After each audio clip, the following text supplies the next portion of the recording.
I'm wearing my teacher outfit today because y'all about to get schooled. Weird museum rules and why they're important. Guys, I have a bone to pick with you. One of my favorite things to do is visit museums. They're my safe place, they're full of amazing things, and I hope to encourage you to visit them as well. But before you go bursting into a cultural institution, there's a few things you need to remember and to keep in mind. Every time I travel or go to a museum, I'm always astounded and disgusted and annoyed and frustrated by people not following the rules. I get it. I really do. I get it. Rules are made to be broken, but not here. No. Don't do it. Just no. Ugh, this is already angering me. I'm not even in the rules yet. I need to get this out. I need to air this, let this off my chest, because we all need to learn some museum etiquette. Everyone. Yes, some museum rules sound strange, but they are there for a reason. So listen to them. What I've done is I've compiled a list of all the museum rules that I see being broken all the time, and I'm here to tell you why you need to follow them. Because if you don't, I will find you, and I will scold you like an old German woman does when you jaywalk across the street.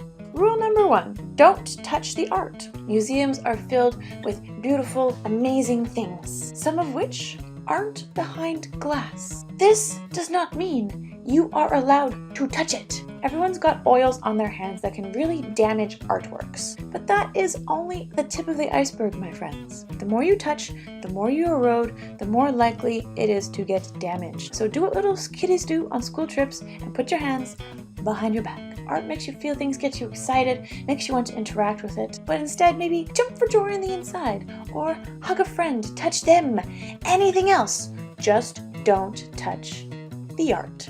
Rule number 2. No backpacks or large bags or strollers. You tell me if this ever happened to you.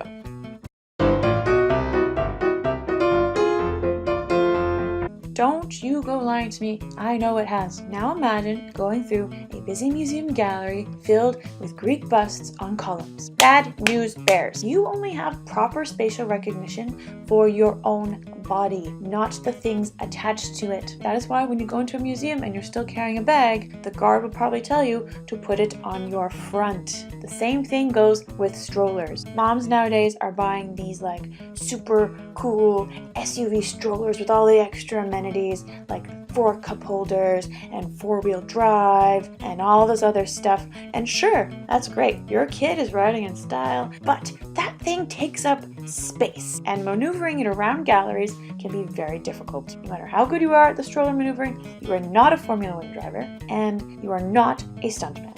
Bring the small stroller or alternative means or transportation for your child. You can knock over something, it could hurt anybody. So you know what? Safety first. Rule number 3, no selfie sticks. I don't even know why I have this one. I think something turns into it. I don't.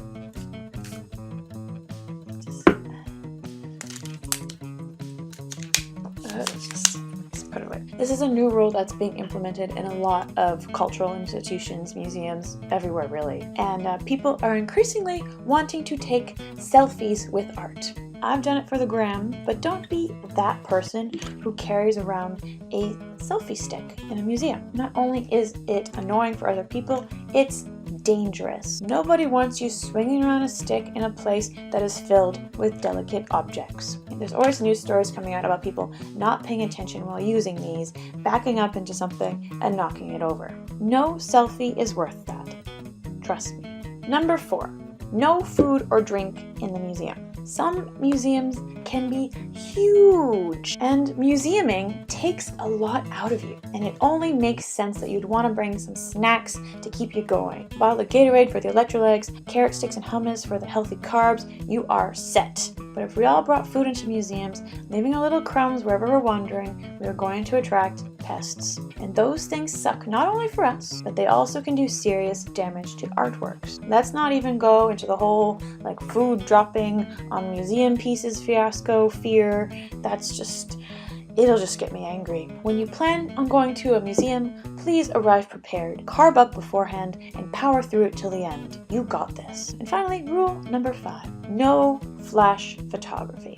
Okay, so this one has largely been debunked on having detrimental effects onto museum artifacts, but it's still a really good thing to practice. Flash photography is just not needed in museums. The artworks won't look any better with that crappy light you're shining on it. It annoys everybody else, and half the time it reflects on the glass. Modern technology has now progressed enough that you can take an amazing photo in low light with your phone camera. So there is no reason to subject the world to your blinding white inferno. So guys, there are my top 5 museum rules that need to be followed no matter what. Thank you, rant over. Don't forget to subscribe to my channel, guys. If my rant made you want to visit a museum, amazing. I have a website dedicated to that. I have sassy museum reviews from all the museums I go to. You can go and pick your favorite, have an adventure while following the rules, of course. And I've put the link to that in the description below. Stay dirty, my friends.